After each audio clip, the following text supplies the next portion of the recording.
Hey, what's going on, guys? In today's video, I thought I would rewatch back my first virtual drift comp and share some of my thoughts on my driving and the calls that were made. This video is a little bit late, seeing how I've already competed in 2 more scheduled competitions since this one.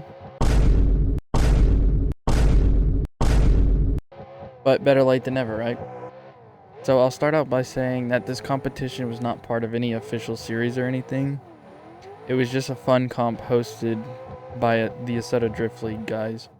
Even though this is just a fun comp, they try to make it very official, and the staff are really cool, and they do their absolute best to put on the best drift competition that they can. They even go as far as creating a schedule for all the events that they plan on doing throughout the year, and they have 3 judges for each event to ensure that the calls are as fair as possible. The owner of the server, who also runs the stream, he creates his own car packs for these events, and most of the time creates his own track layouts as well.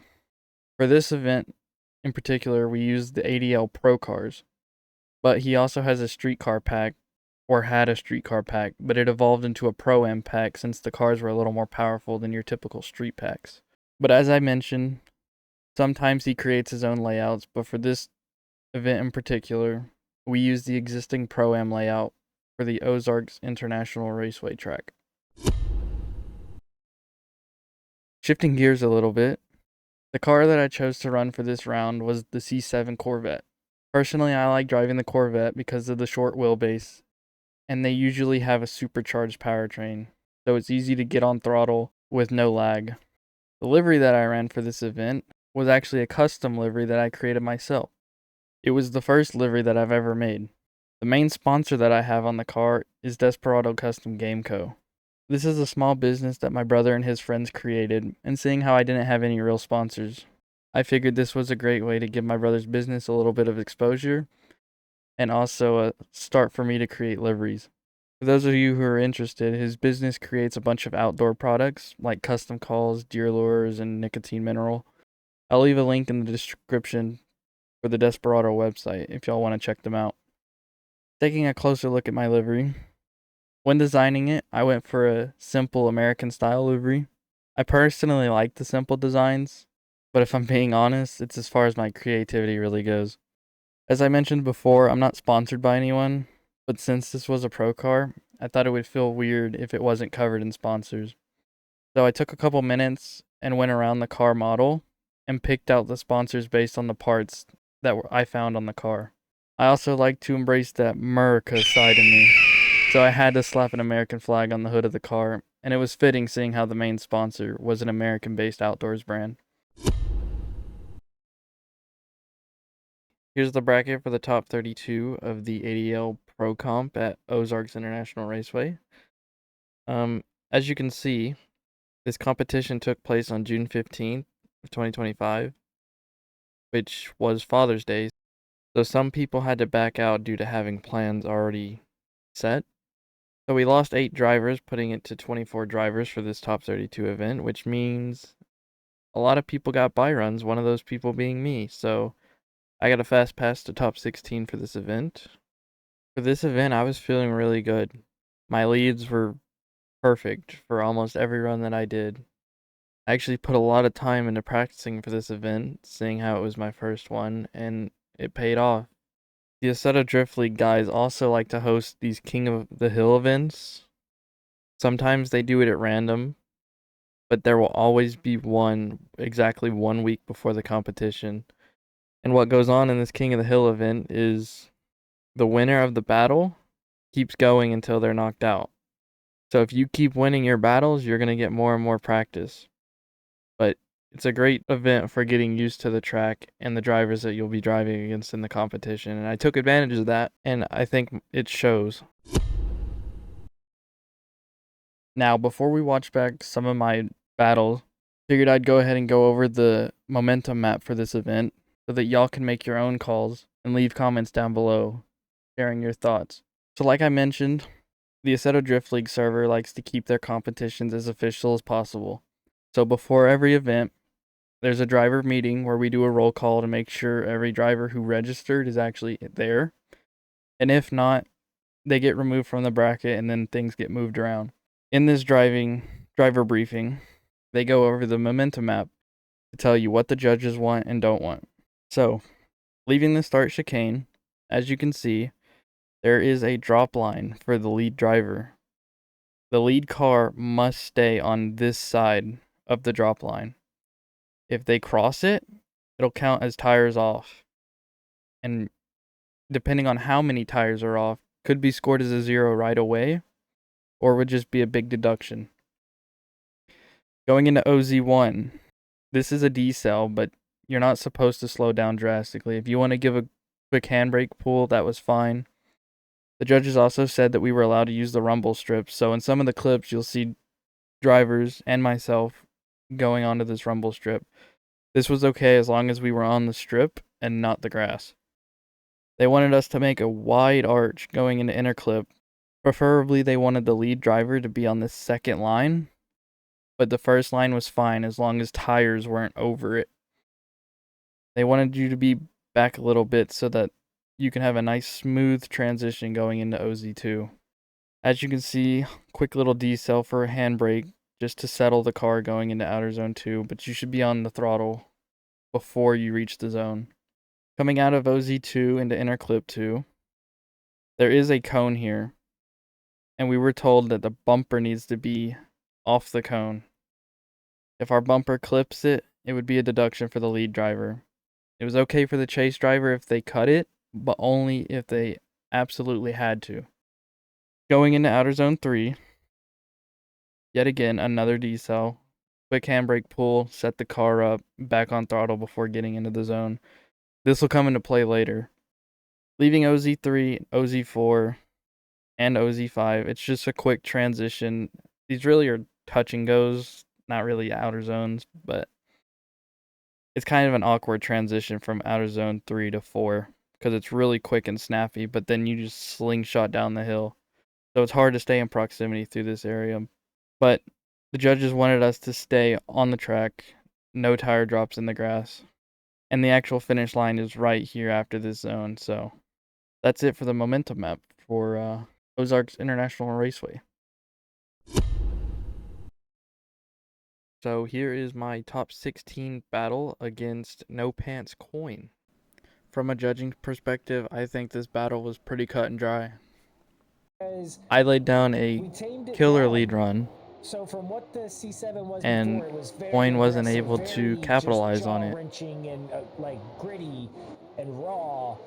And I tamed it down a good bit. As you can see, coming into this first zone, or this big sweeper, to see. he bogged the car or something and kind of missed the whole zone and was playing catch up the rest of the lap.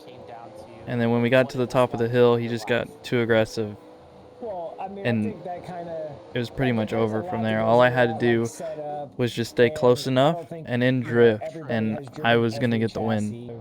Fast forward a little bit to the next run, and like I said, all I had to do was play it clean and I was going to get the win. And sure enough, I just stayed close enough, and he ended up washing out wide. I think they're all good, for sure. So a lot of mistakes from Coin, but anyway, which ended up giving me the win for my top 16, which was a good momentum builder for the rest of the event. A solid lead run. Didn't quite fill outer zone 4 like he should have, or 3. I'm sorry. Tire drop on outer 4. I'm not gonna lie. It's we got a win. And as you can tell by my little burnout, I was pretty excited to get this first win. After a long 30 minutes has passed, we come to my top 8 battle against Havoc in a Nissan R34. Unlike my top 16 battle, I don't think this one was as cut and dry. And watching this back, I still don't even know how I got the win here. I mean, I made so many mistakes in my chase, but we'll watch it back and I'll share my thoughts. So as I have been all day, I laid down a killer lead run. There were some small things that could have been better. Like, for example, coming into this first outside sweeper, I think I lit off a little bit too late, but it didn't mess up the chase, so it was fine. Cut that clip a little bit, which we were told in the driver's meeting not to do. And then from there, it was pretty much a perfect run the rest of the way, as you can hear the commentator say. Almost the whole way, falling off there towards the end, but stayed right there with him almost the whole entire way. After we got turned around for the second half of the battle, I think the nerves got the best of me, and I started to make a lot of mistakes. So like I have been all day, initiated Havoc bumper in to the bumper lead, with Drake safe in the proximity. chase. Havoc using the rumbles on And initiation. then coming into like we this said, first will sweeper, allow I drivers to mistimed be my one of the first transition ones to take and kind of advantage got the gapped a day. little bit. So And I as you can was see, nice and struggling wide, nice trying and to get sweet there back from on his Havoc in the door and lead. ended up cutting this clip, which Drake messed up my trying to play line catch coming up to the here. Let's top see of the if he can hill. tuck in the pocket here in outer zone 3. He does. And I don't remember exactly what happened. I don't know if I pulled the handbrake and wasn't clutched in all the way or what. But the car just fell in RPM. And as you can hear, I started kicking the hell out of the clutch, trying to get it back into power to stay on his door. Drake trying to play catch up here. Let's see if he can tuck in the pocket here in outer zone 3. He does. A little bit of almost a stall there from Drake. Definitely an interesting battle here. We'll have to see what the judges say, but exciting battle. One of the more exciting battles, I'd say.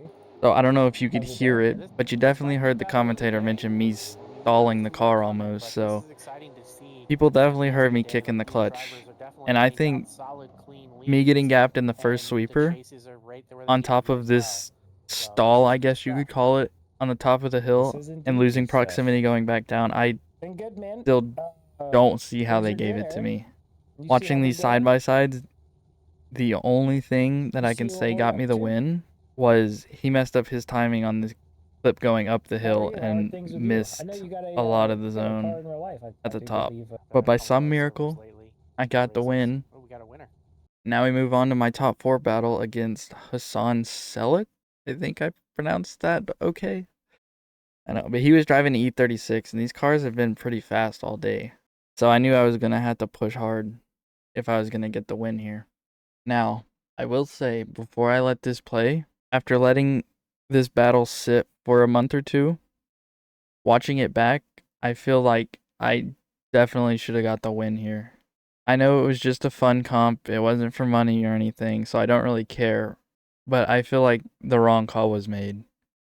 But that's just my opinion. If you feel like the right call was made, leave a comment down below. Tell me what you think. At the end of the day, I'm not a judge. I'm just a guy who has fun drifting on the sim. All right, we got Drake against Hassan. Guess it turns out the C7 was the car for the day. 2 of them in top 4.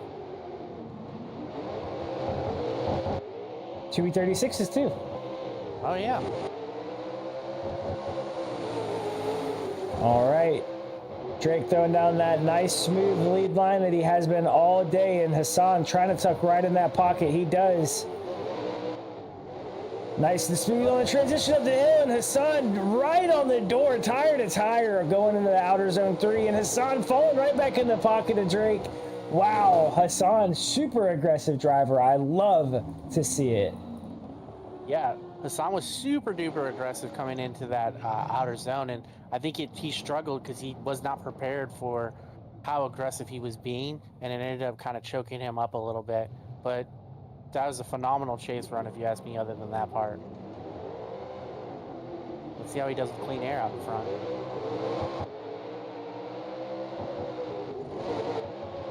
Hassan out there killing it in outer zone 1. Inner clip looking really good, and he's maintaining a little shallow in the entry half of outer zone 2, but maintaining it. Coming through inner clip 2, good. Outer zone 3, right where he needed to be. Keeping the momentum up. Outer zone 4 is looking clean as well. Comes into the last outer zone, and look at that. Nice and tidy. Very tidy. Also, awesome chase there from Drake. So, as you can see, there was some contact going up the hill into outer zone 3, and the end result was me at fault because I slowed down too much, which if you refer to the line map, there is a decel right before you go into that zone. So, before we get into that, let's go ahead and break down the first half of the run. So I knew getting into the top 4, I was going to have to lay down heater runs if I was going to advance. 236s too. And this is where the first problem I have is I'm laying down the best lead that I have been all day. And If you look, he 336s misses too. the whole Oh, yeah. first outer zone, which sets him up poorly Yeah. for this first inner clip.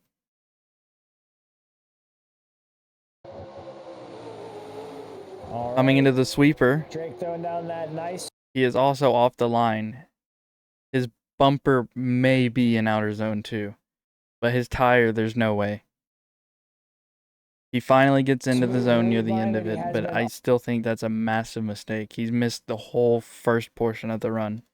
Then, coming up the hill, he's being too aggressive. All day, and Hassan trying to tuck right in that. I didn't really notice it in the car, but watching the stream back, there's a little contact here, Pocket. He does. which slowed my momentum down through the clips. So when I went to handbrake up the hill like I have been to enter outer zone 3, I didn't get nearly as far out as I have been. But as you can see, I'm still in the zone, and I'm on throttle at the zone, like the line map says. He touches me on the front end, and if any of you drive a Assetto Corsa, you know how the minor contacts will really mess you up. And he got knocked out of line. But I still continue on my run like normal. It didn't really affect me at all. And I finished the run just like I have been all day. Outer zone 3, and Hassan falling right back in the pocket of Drake. Wow, Hassan super aggressive. Okay, hopping into Assetto Corsa so we can get a closer view of what went down during this run. So from the beginning, we leave the start chicane. I initiate like normal. He is way off his mark. Not in the first zone at all. Coming into the first clip, I cut it. Just the smallest amount. But he is half a car over the line. He should be back here, tired of my door. Which, him being off, sets him up poorly for the transition, which causes him to miss this first half. Full car out of the zone.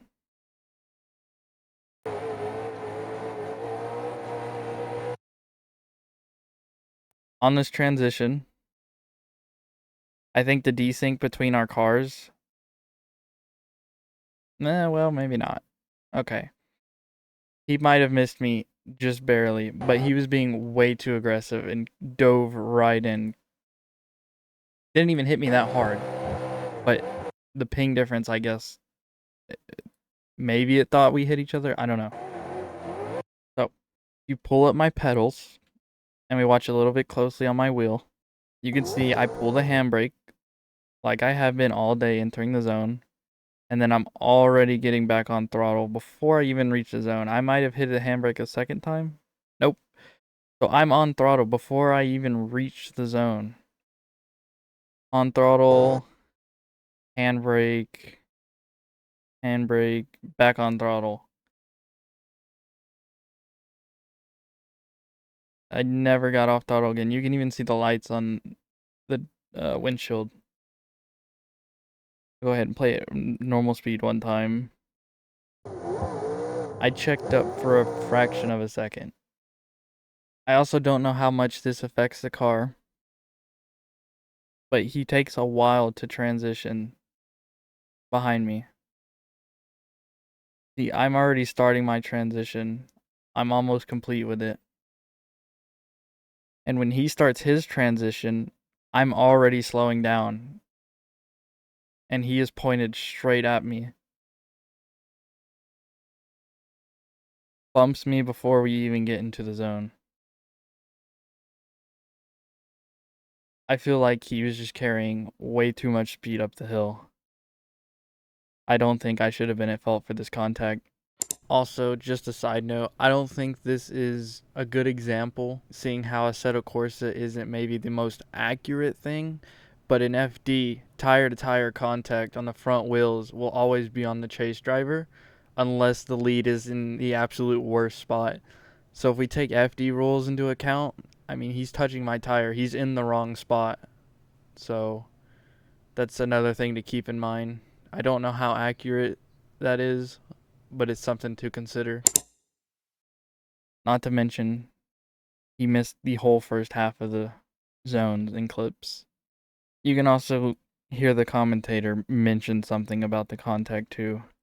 Yeah, Hassan was super duper aggressive coming into that outer zone, and I think he struggled because he was not prepared for how aggressive he was being, and it ended up kind of choking him up a little bit. So at this point, I feel like everybody, including the commentators, just assumed the contact was on him being too aggressive, but I wasn't going to let that decide who was going to get this win. I just erased it from my mind. I knew I was going to have to put on the best chase that I have all day. Hassan out there killing it in outer. And I hate to be like this, but lead for lead, chase for chase, I am on his door, fully in the zone. I am wheel to door, going through the clip, which set me up for a decent transition.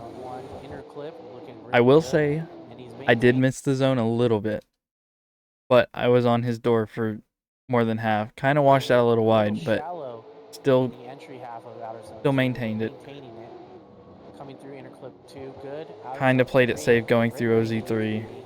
Keeping the momentum up. And then I was just on him the rest of the run. As well. Comes into the last outer zone, and look at that. Nice and tidy. And even given my best effort, the judges decided that me pulling the handbrake for that fraction of a second going up the hill was enough to mess Hassan up in the chase. Yeah, this time. So they ended up giving him the win. All right, there we have it. Hassan moves on. Even though I went out in top 4, the event was not over for me. Assetto Drift League doesn't do qualifying for their fun events, so they do a battle for third.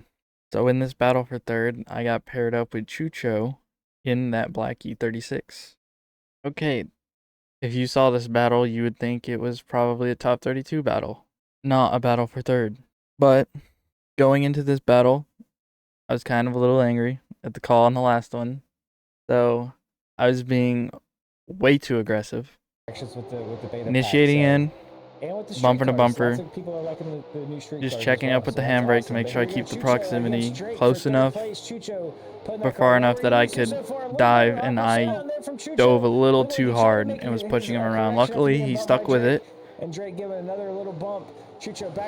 and we finished out what became a very, very sloppy run. Turn it around, I was just going to try and throw the best lead I have been all day. Big flick into the first zone, just trying to put it on the line in every zone best I could.